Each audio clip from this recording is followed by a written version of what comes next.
Hey everyone, it's Michael. I hope you're doing well today, and I have a review here for something I've never checked out before. I mean, sort of have, but in format, no.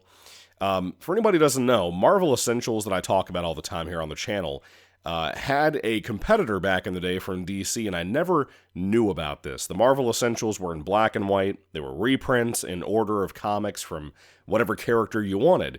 DC had something similar, and they had a lot more variety, I think, to be honest with you.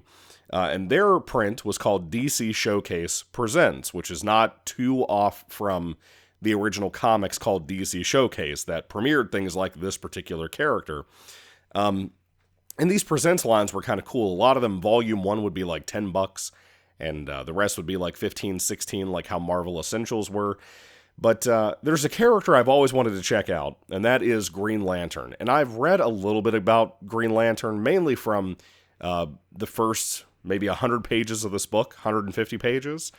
There used to be a thing that I bought the first volume of for Batman, and I bought the first volume of this, Green Lantern, on Kindle, or Nook. It was the Nook back in the day.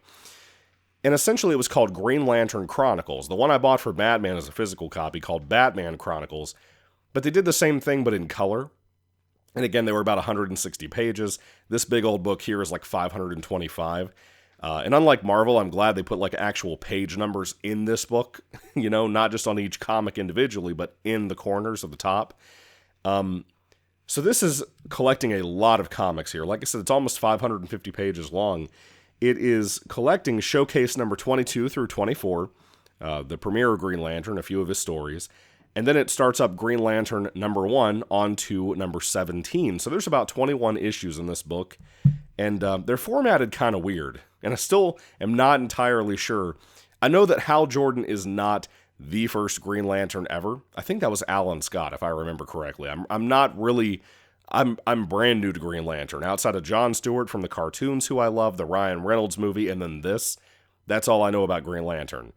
And I think a lot of the info in here, some of the powers and abilities, are probably not still common in comics. I'll get to that if I remember to talk about it, but I'll try. But I've always wanted to read more Hal Jordan comics, and Green Lantern in general, but especially Hal Jordan, because he's like the only Green Lantern I know outside of Jon Stewart. They're both two of my favorite superheroes from the cartoons, and I guess here too. So anyway, the DC Showcase Presents line is also in black and white. It feels really sturdy. The spines on these books feel incredible. These are so bizarre in how they're done, because unlike the Marvel Essentials, like I like what I've read of Spider-Man. I've read like 3 or 4 volumes of the Amazing Spider-Man line from the Marvel Essential line. And I gotta tell you, this particular book, from beginning to end, feels like older cartoons from like the 60s. Think of like the 60s, or if it was 70s, I'm not really sure. Think of that Spider-Man cartoon Marvel put out back in the 60s or 70s. Your parents probably grew up on them. My dad did especially. He loves that old series more than any of the animated series I grew up with and showed him. But this feels a lot like that style of cartoon. It has, to me, this is one of the better older books out there. It's not as old as something like, you know, Batman or Superman or Wonder Woman. I'm pretty sure this came out in the 50s. I could be wrong in maybe the 60s. I tried to do as little light research as I could to get in there before I did this video. So some of the info I got off Google from their AI and from some of the little write-ups I'd see from articles, they may be wrong, I'm not sure. But anyway, I've always wanted to know more about Green Lantern. Hal appeals to me, the Green Lantern mythos appeals to me. And for anybody who doesn't know what it is, basically, Green Lantern is a superhero, Hal Jordan in this case, gets brought to a crash landing site by a green ring who takes him all the way over there. In a small cockpit that he was building, because an alien crashed on Earth named Abin Sur, and he kind of talks to Hal briefly while he's dying from the plane crash, or spaceship crash, and he tells, you know, Hal that the Ring and himself have picked Hal to be the next Green Lantern of Earth and of this particular area, but mainly Earth, within space. And it's like a whole police squadron. I never even realized this about the Green Lanterns. They're like kind of like a galactic police in a lot of ways. And I know we do that a lot in things like Star Wars with the Jedi, but it never occurred to me that that's basically what Green Lantern was, because I'm so new to this stuff. And Hal accepts the job, the alien dies. The weird thing is it's not like the Ryan Reynolds movie, at least back in the day it wasn't. He didn't just, put on his ring or decide to make his costume come on so he could go do his superhero stuff. No, he has to actually put a costume on, And I'm assuming that won't last long, but it did here. The whole 550 pages, whatever it was Hal putting on a costume and going out to fly and do whatever. And in logic, in storytelling, this feels obviously like a lot of older comics, even in the 50s and 60s. It feels even more so than something like Amazing Spider-Man, that it's for children. And if you're good with that, if you love golden, not so much golden, this is more Silver Age storytelling, I would say, with panel layout and stuff. If you like that kind of storytelling, that type of era of comics, I genuinely think you're going to have a good time with this. I got this book super cheap last year on vacation. I also got Volume 2 for $4, and I decided I don't think I'm going to read Volume 2. I think when it comes to Green Lantern, again, I think a lot of these abilities he has with his ring that can just morph into anything, by the way. I forgot to mention that as I was talking about the stories. I don't think I'm going to read Volume 2 or any of the other volumes, because 3, 4, and 5 are the final books of this series. They're kind of hard to track down. They're a little rare on eBay, to be honest with you. But I'm just not in love enough to continue with that. I think I want to jump forward to like the 70s or the 80s or the 90s or the Jeff Johns run or something. Or even reading some of the miniseries out there like Green Arrow, Green Lantern, or whatever that title's called. I kind of want to jump around to some of the later stuff, just because I think that that's going to appeal to me more. I need more regular Green Lantern, what Hal has always kind of been depicted as when he's there, before he's dead, and then when he comes back. But anyway, this book is written like older cartoons for superheroes, and there's nothing wrong with that. If you love that kind of thing, this is very much up your alley. I recommend it highly to you, but it's not really for me. I'm reading through Amazing Spider-Man, which I think is lower quality than this in the Stan Lee era, personally, because that is more interesting because of my nostalgia. This I don't have that with, and there's only a few things in this book I'm familiar with. Like, you get the issues showing Sinestro for the first time, and he's in here maybe 3 or 4 issues. But most of it is like, kind of standalone pulpy tales of Green Lantern stopping criminals, or going and fighting aliens in space, or this one particular one I really, really enjoyed, about being in a gladiator match and having to fight this one robot, and how that turns out is super great. I love that. I wish if there was ever a Green Lantern cartoon for children in recent upcoming years, I would really like them to adapt that story to an episode. I really think kids would love that. I think we've missed the day where Green Lantern can have a really successful cartoon, because I think this would have done really, really well. I like the whole policeman brotherhood thing that the Green Lanterns do as well. All these different aliens from all over the galaxy, they get to meet up and talk to each other, And watching them kind of relate and just help each other out because they're in the same brotherhood, they have to be down-to-earth, honorable men. And they can fall from that, but if they have been selected with a ring and with the previous owner of the ring, they have to be honorable. So they immediately meet up, and they acknowledge each other as good men. And I really like that. I like some of the alien designs and whatnot. They're all not great, but there's quite a few that I really enjoy. But getting back to Hal, like I said, his power ring has to be charged with a Green Lantern. Everybody knows this stuff. And it can turn into anything. He has power for 24 hours every time he charges it. And he basically can, pick you up with a giant hand, or like in the new Superman movie, give a giant middle finger. But he wouldn't dare do that in here. And there's an impurity in the ring itself where he can't deal with anything yellow. Like, he can't, there's one particular issue in here I thought was interesting in concept. I wouldn't say execution was a good idea. He flew chasing another villain over a yellow planet, and his ring stopped working, and he had to basically crash land without burning up in the atmosphere. Doesn't even acknowledge that because it's a children's comic, basically. He gets stuck because he can't use his powers because he's stuck in a yellow environment, and yellow whatever doesn't work with his ring. It's kind of wild how out there that concept is of not being able to use one color to fight another because of an impurity. I've never been a fan of that with Green Lantern, and I know it's a dedicated law within the stories, but I don't love it. You know what I mean? It's a struggle that the character has to have for these issues that he runs into, but it just seems like such an off thing. And again, this is a kid's cartoon comic, but I'm talking about with movies and stuff, I don't really know how much I like that. I really hope that they do something more creative with that in later comics. Hal himself, for anybody who doesn't know, is an Air Force pilot, and I really thought that was great with him. The more that I read those parts, with him and his best friend named Pieface, who's like an Eskimo, I think is what they said.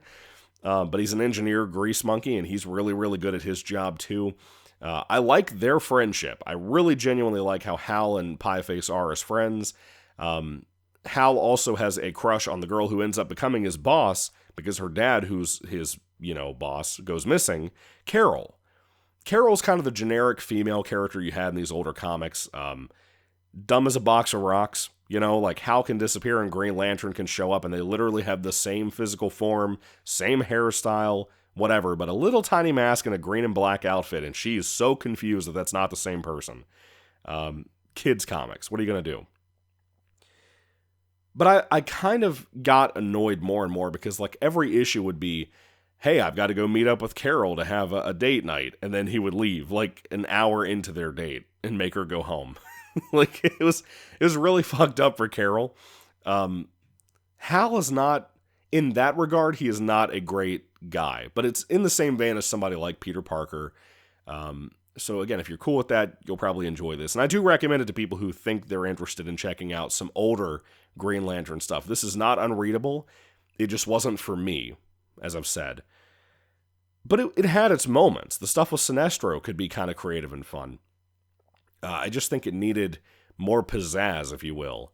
A lot of these DC Showcase books, by the way, apparently they didn't do what Marvel did where they tried to print like everything in order for a character. Apparently a lot of these DC Showcase books, after like the first volume or so, and depending on what we're talking about, because it could be some of the horror collections too, they just kind of picked the best of that storyline, that character, and try to throw those in there because there was so much of a mixed bag of stories with like early Batman and early Superman and stuff.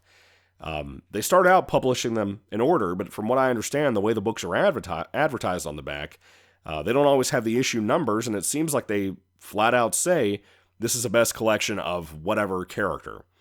So I can't even tell you if Volume 2, 3, and 4 even stay in order. Like, I have no idea. I'm sorry. But like I said, I didn't love this. I don't think it's really for me. I would love to check out later Green Lantern stuff. It took me a little while to get through this. I've been reading this kind of off and on since September of last year in 2025 when I went on vacation.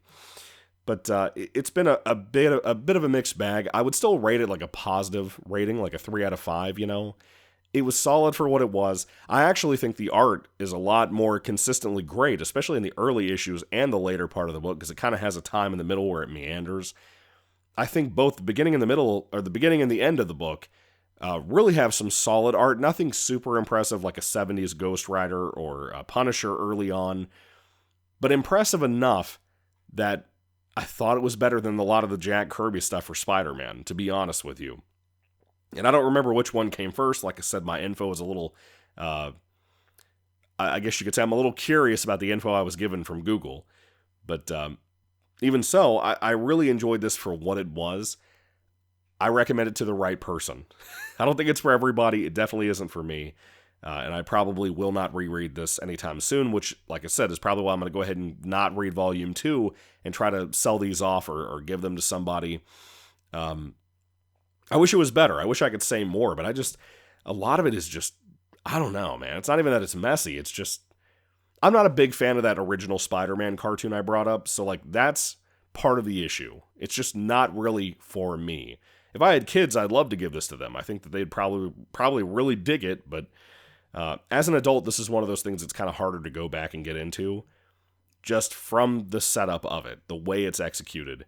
It's not bad, it's just not for me, But anyway, after enough rambling, I'm pretty much done here. DC Showcase presents Green Lantern Volume 1. Have you read it? What do you think about it? or even those Green Lantern Chronicles books I talked about. What do you think about early Green Lantern if you happen to be a fan of Green Lantern? I've had some people recommend in previous videos the storylines, the different writers, the runs that they recommend me starting at. Can you guys put those in this comment section too for people who are also new to Green Lantern and want to get into this stuff? Because I feel like it'd help them a lot too. Because this is not what I think current Green Lantern is. Oh, I didn't even talk about the powers. Some of the powers that I think are kind of out there, and I would almost bet, because I haven't seen them represented in any of the newer stuff I've looked at and watched, like the cartoons, like Justice League, or like the Ryan Reynolds movie. Some of those powers I don't think are around anymore. Like, one particular one is that it can, like, turn things invisible. Like, if Hal wants to make his ring invisible but keep it on his hand, he can do that. If he wants to make himself invisible, he can do that. If he wants to literally dissolve bullets that get shot at him from other people's pistols, like criminals and stuff, he can dissolve them, or shoot them back as something else. Which I could see the shooting them back as something else, but dissolving them, I don't know about that. At one point, this thing almost tells him exactly, he has a blackout, and he forgets who he is, and something happens with that, because a villain kind of takes him over, and he essentially has the ring tell him everything he's done for, like, the last certain amount of time. Like, as if it were, like, an AI helper. You know what I mean? I don't think I've seen anything like that in any of the cartoons or the movie or anything, as far as I remember. So I'm pretty sure that's not a thing anymore. You know what I mean?